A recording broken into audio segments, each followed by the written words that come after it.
My name is Claire Bennett, and for most of my life, I thought saying no to my family was the hardest thing a person could do. I was wrong. The hardest thing was saying no after everyone you loved had already decided that your answer didn't matter.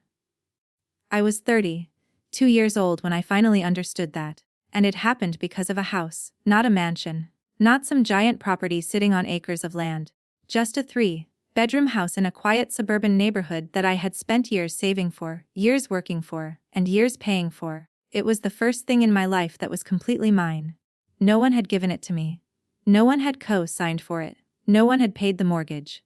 And most importantly, no one had the right to decide who lived there. At least, that's what I believed. Until the Friday evening when I walked through my front door and heard my mother talking in my kitchen. I hadn't told her I was coming home early. I had finished work almost 2 hours ahead of schedule, stopped for groceries, and expected to find my house exactly as I had left it that morning. Instead, before I even reached the kitchen, I heard my mother say, "Claire doesn't need that much space." I stopped. Then my stepfather answered, "Exactly. She lives alone. 3 bedrooms are ridiculous." I stood in the hallway with a grocery bag in my hand. Then my mother said the sentence that changed everything. "Emily needs somewhere to live. Claire can move back in with us." For several seconds I honestly thought I had misunderstood her. Then my stepfather laughed softly. "She'll complain at first, but she'll come around." I walked into the kitchen. 3 people immediately looked at me. My mother, my stepfather, and my stepsister Emily. There was a silence so complete that I could hear the refrigerator running behind me. Emily was sitting at my dining table with a cup of coffee in her hand. My coffee mug, the one I had bought on a trip to Seattle. She looked at me and smiled. "You're home early." I put the grocery bag down. "Why is Emily here?" Nobody answered. Then my mother smiled in that gentle, disappointed way mothers sometimes use when they think you're about to make a childish decision. "We need to talk." I heard enough. My stepfather leaned back. "Claire, don't make this dramatic." I looked at him. "Why were you discussing me moving out of my house?" My mother sighed. "Because Emily needs the house." I actually laughed. Not because it was funny, because I couldn't believe those words had just been spoken to me. "Which house?" My mother looked confused. "Your house?" "My house." "Yes." I looked at Emily. She wouldn't meet my eyes. Then I looked back at my mother. "And where exactly am I supposed to go?" "You could come stay with us for a while." "A while. Until things settle down." I stared at her. "And Emily would live here?" My stepfather answered. "Yes, rent." He frowned. "Claire, how much rent would she pay?" "This isn't about rent." I shook my head. "Of course it isn't." My mother immediately became defensive. "You're acting like we're asking you to give away your house." I stared at her. "You're asking me to give away my house?" "No one said give away." "Then what are you asking?" Emily finally spoke. "Just let me stay here." I looked at her. "How long?" She hesitated. My stepfather answered for her. "About a year." I almost dropped my keys. "A year? It's temporary, no?" My mother frowned. "You haven't even thought about it." "I don't need to." "Claire, you're being selfish." That word, selfish. It was the word my family always used whenever I refused to solve a problem I hadn't created. I had heard it when I stopped lending Emily money. I had heard it when I refused to cover my stepfather's business expenses. I had heard it when I moved out at 24. And now I was hearing it because I didn't want to move out of my own house so somebody else could move in. I looked at my mother. "No." She blinked. "No." Emily's expression hardened. "Mom said you would understand." "I understand perfectly." My stepfather stood up. "Don't make a decision while you're emotional." "I've made it." My mother crossed her arms. "You really won't help your sister. Not like this." Emily stood. "You have 3 bedrooms. And you have a problem." Her face flushed. My mother immediately stepped between us. "Nuff." Then she looked at me. "I am?" "No, you're not. I've thought about it. You'd really rather have an empty bedroom than help your own family." I looked around my house. The dining table. The kitchen. The walls I had painted myself. The photographs. The mortgage documents sitting in my office. Everything I had worked for. Then I looked at my mother. "You're not asking me to help Emily. What are we asking?" "You're asking me to sacrifice something you didn't build." Nobody said anything. I picked up my groceries. "She can't live here." Then I walked upstairs. I thought that was the end of it. It wasn't. Not even close. That night, my mother called me 11 times. I didn't answer. Then my stepfather sent 3 messages. Then Emily sent one. "You could at least talk to me like an adult." I stared at the message. Then I typed, I already gave you my answer. She responded almost immediately. Mom says you're just angry. I put my phone down. That was the problem. My answer wasn't being treated as an answer. It was being treated as a temporary emotional reaction. The next morning, my mother arrived at my house without calling. She had a key. I had given it to her years earlier. I opened the door and found her standing there with a paper bag of pastries. Breakfast. I don't want breakfast. She walked inside anyway. We need to talk. Mom, 5 minutes. I closed the door. She sat at the kitchen island. Okay. She's terrified. I didn't respond. Her lease ends in 3 weeks. Then she has 3 weeks to find another apartment. Claire? Mom? You don't understand how difficult things are for her. I understand she needs housing. Then why won't you help? Because you're not asking me to help her find housing. My mother looked irritated. You have an entire house. I have a mortgage, which you can afford. That's not the point. Then what is? The point is that you decided what happens to my property without asking me. She stared at me. Then she said something that bothered me more than everything else. We didn't think you'd say no. I slowly put my coffee down. Why? Because you're reasonable? No. She looked confused. That's not why. Then why? Because you've spent your whole life making everyone else's problems easier. She looked away. I continued. And you got used to it. She didn't answer. Then she pulled something from her purse. A printed document. She placed it on the counter. I looked down. My address was printed across the top. My name appeared underneath it. And beneath my name was a signature. My signature. Except it wasn't mine. I looked at my mother. What is this? It's just an agreement. What agreement? Temporary occupancy. I picked it up. The document said that I had agreed to allow Emily and her children to occupy my home for 12 months without rent. I read the sentence twice. Then I looked at the signature again. Who signed this? My mother became uncomfortable. Claire? Who signed this? It was just prepared. By whom? It's not important. It became important when someone signed my name. My mother stood. Nobody was trying to steal your house. Then why is there a document saying I agreed to let Emily live here? Because we knew you'd eventually agree. I stared at her. You knew I'd agree. Yes, no, she sighed. You always make things difficult at first. I felt something inside me go completely still. At first. That was how she saw my boundaries. Not as boundaries.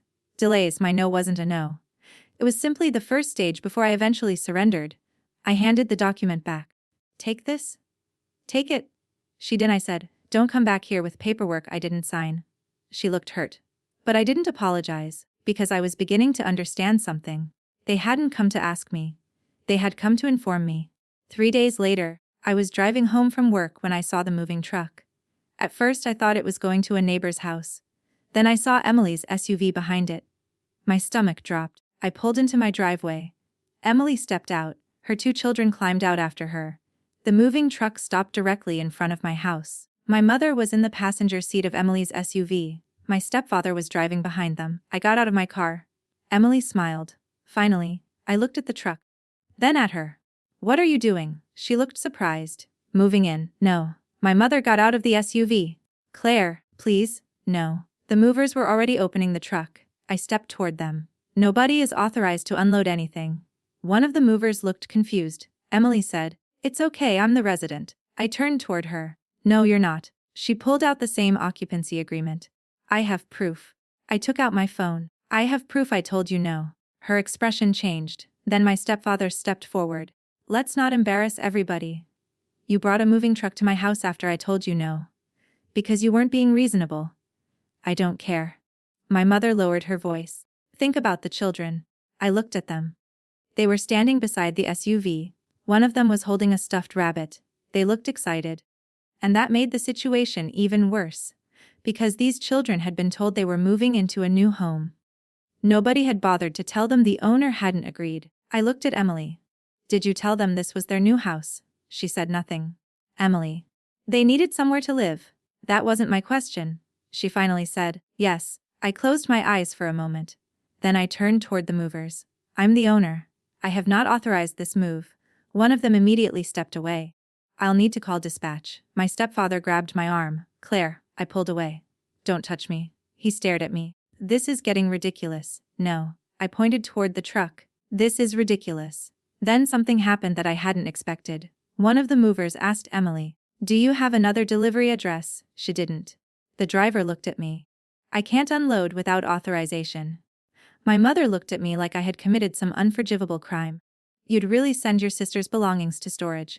I didn't send them anywhere. You know what I mean. No, I don't. My stepfather stepped toward me. You'll regret doing this. That sentence stayed with me, not because it scared me, because it confirmed something. This wasn't about family anymore. It was about control. They had expected pressure to work. When pressure didn't work, they were angry. The moving company eventually left with everything still inside the truck. Emily stood in the driveway crying. My mother blamed me. My stepfather blamed me. Even one of Emily's children asked why I wouldn't let them stay. And for the first time in my life, I didn't fix the situation. I didn't apologize. I didn't offer money. I didn't offer a room. I didn't offer a compromise. I simply said, no. Then I went inside and locked the door. That evening I thought the worst was over. Then my doorbell rang. It was Emily. She was alone. I opened the door but kept the chain on. What? She looked exhausted. I need to talk. About what? You know? I've already said no. She looked at me. You really don't care what happens to me. That's fair. Then prove it. How? Let me stay here? No.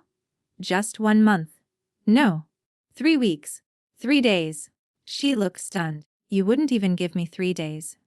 You've already tried to move into my house without permission. Because Mom told me you agreed. I didn't. She looked down. Then she said, I believed her. That was the first honest thing she had said. I asked why? Because she told me everything was arranged. Who arranged it? Mom, Mark. I stared at her. What did they tell you? She hesitated. They said you were tired of the house.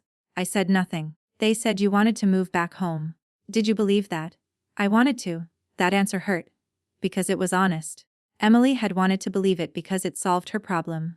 She continued. They said you didn't use half the rooms. So they said it made sense. Who else knew? She looked away. Chloe? My younger stepsister, of course. Did Chloe know you were moving in? She helped me pack.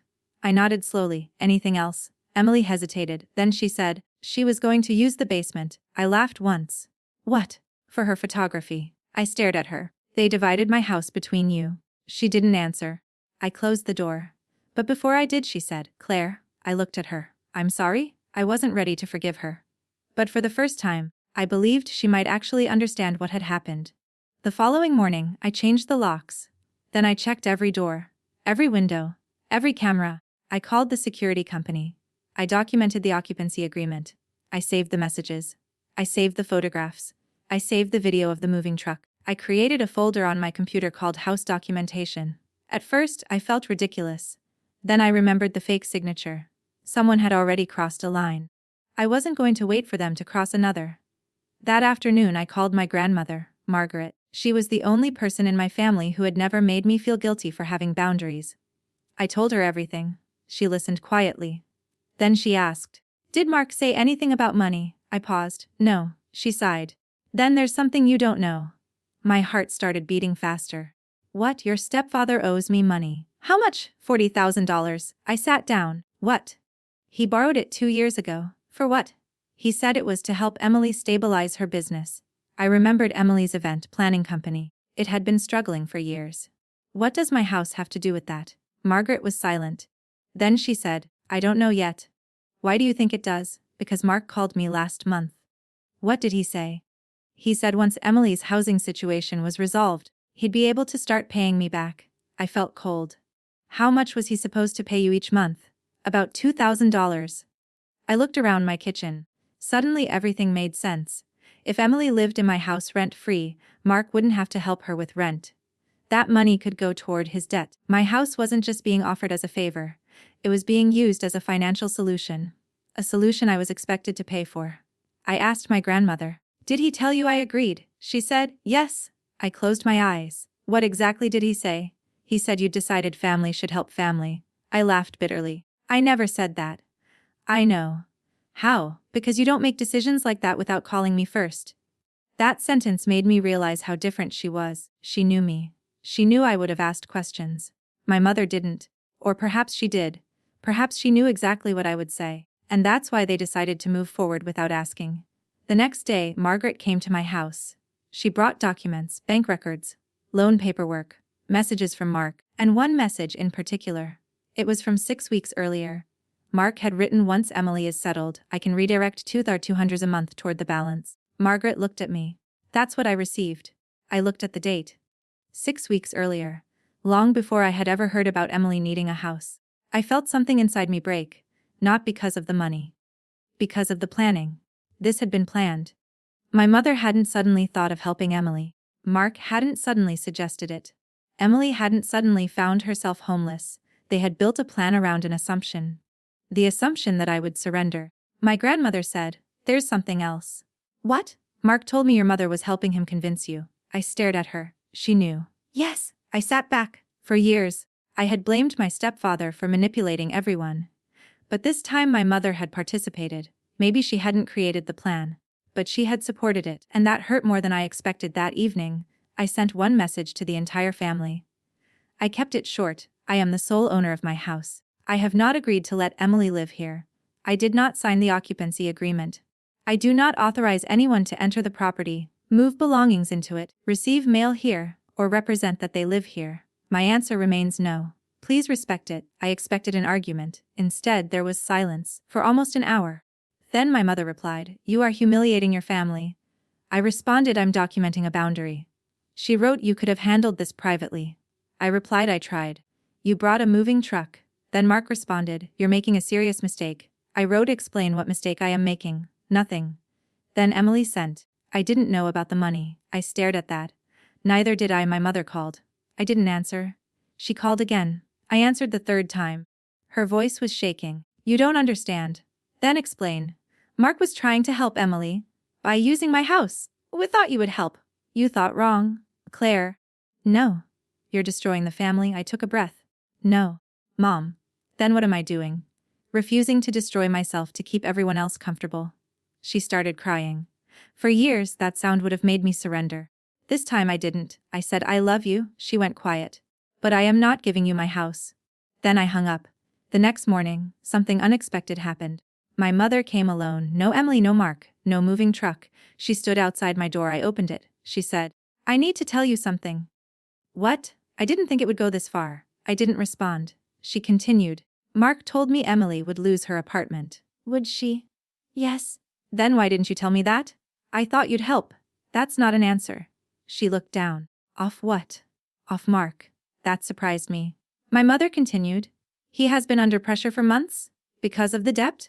She looked up. "Grandma told me." My mother closed her eyes. "I didn't know how bad it was." "But you knew there was a plan." "Yes." "Why didn't you tell me?" "Because I knew you'd say no." I nodded. There it was again. The truth. She knew my answer.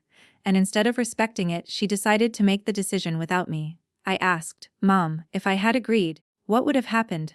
She didn't answer immediately. "Emily would have moved in. For a year."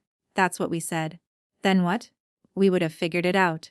"Meaning?" She looked embarrassed. "Maybe you'd eventually sell the house." I stared at her. "Sell my house?" "It wasn't decided." "But it was discussed." She nodded. "Who would get the money?" She looked at the ground. "I don't know." I knew she was lying. Or at least avoiding the answer. I asked again. "Who?" She whispered.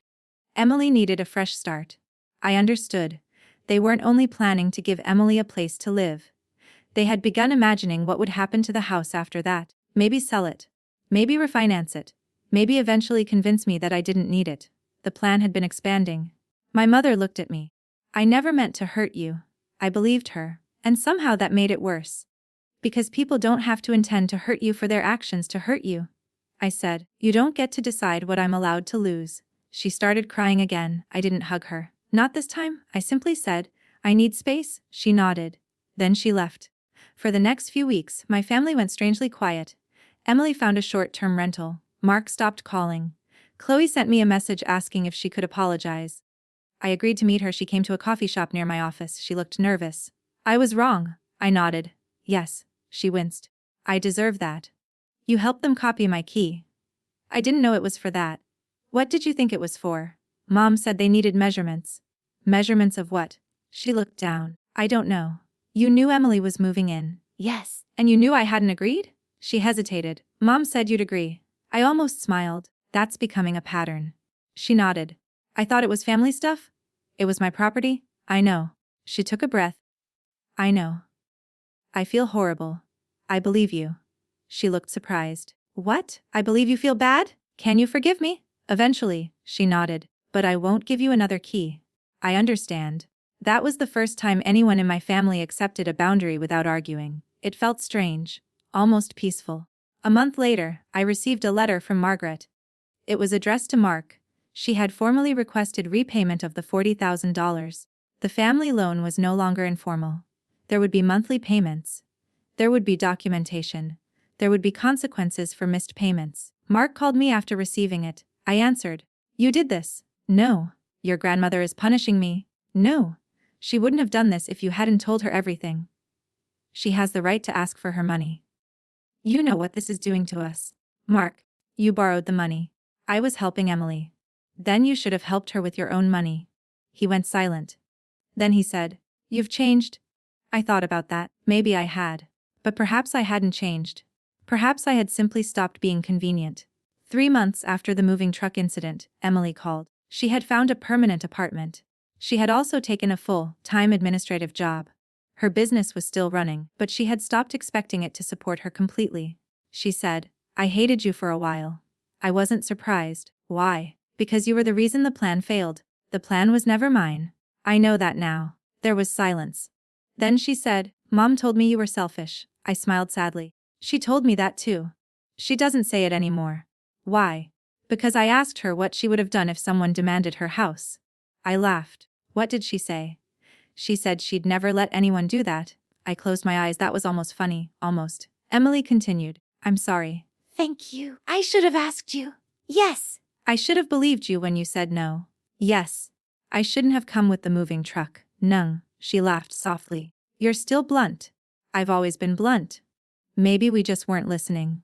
That sentence stayed with me. Maybe they weren't listening. Maybe I had been speaking clearly for years. 6 months later, I hosted Thanksgiving dinner. Not because everything was magically fixed. It wasn't. Mark and I were still distant. Emily and I were speaking occasionally. My mother and I were rebuilding trust slowly. Chloe had apologized. Margaret was still managing the family finances separately. But I decided I wanted Thanksgiving in my house. My house. That phrase felt different now. Not because it had changed, because I had. I set the table. I cooked. I opened the windows. I turned on the lights. For a moment, I stood in the middle of the dining room and remembered the night my family had sat around that same table and decided I didn't need the house. I looked at the empty chairs. Then I smiled. Because they had been wrong, I did need the house. Not because of its market value. Not because it was large.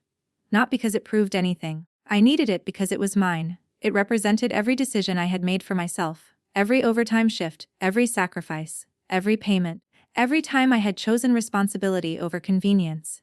And nobody was entitled to erase that because they had decided I had enough. The biggest surprise came later that year. Emily actually became financially stable. Not overnight, not magically. She worked. She cut expenses. She sold things she didn't need. She stopped expecting Mark to rescue her. And slowly she rebuilt her life. One evening she called me. Can I ask you something? Sure. Why didn't you give me the house? I thought about the question. Then I said, because you didn't ask me for help. What did I do? You assumed you were entitled to what I owned. She was quiet. I understand. And because once I said no. I know. That was the part I couldn't ignore. She sighed. I wish I could go back. You can't? I know. But you can do something different next time. What? Ask. She laughed. That's it. A year after the incident, I changed the name of the Wi-Fi network. It used to be something ordinary. Now it was MY House. It was childish. I knew that. But it made me laugh. And sometimes after a year of family conflict, a little humor is exactly what you need. My mother saw it during a visit. She rolled her eyes. Really? I smiled. Really? She laughed. And for the first time in a long time, we laughed together without an argument waiting behind it. Our relationship wasn't what it had been. It was better in one important way. It was honest. She no longer assumed I would fix everything. I no longer assumed I had to. And that changed everything. There is one final thing I learned from the whole experience. A family can love you and still feel entitled to you. Those two things can exist at the same time. Someone can love you and still manipulate you. Someone can care about you and still ignore your boundaries. Someone can genuinely believe they're doing the right thing and still hurt you deeply. That doesn't mean you have to hate them. It doesn't mean you have to cut everyone off. It means you have to be honest about what happened. My mother wanted to protect Emily. My stepfather wanted to solve a financial problem. Emily wanted stability. Chloe wanted an opportunity. And I was expected to pay the price. Everyone had a reason. But a reason isn't permission. That was the lesson. My house was never the real issue. The real issue was whether my family believed I had the right to make decisions about my own life.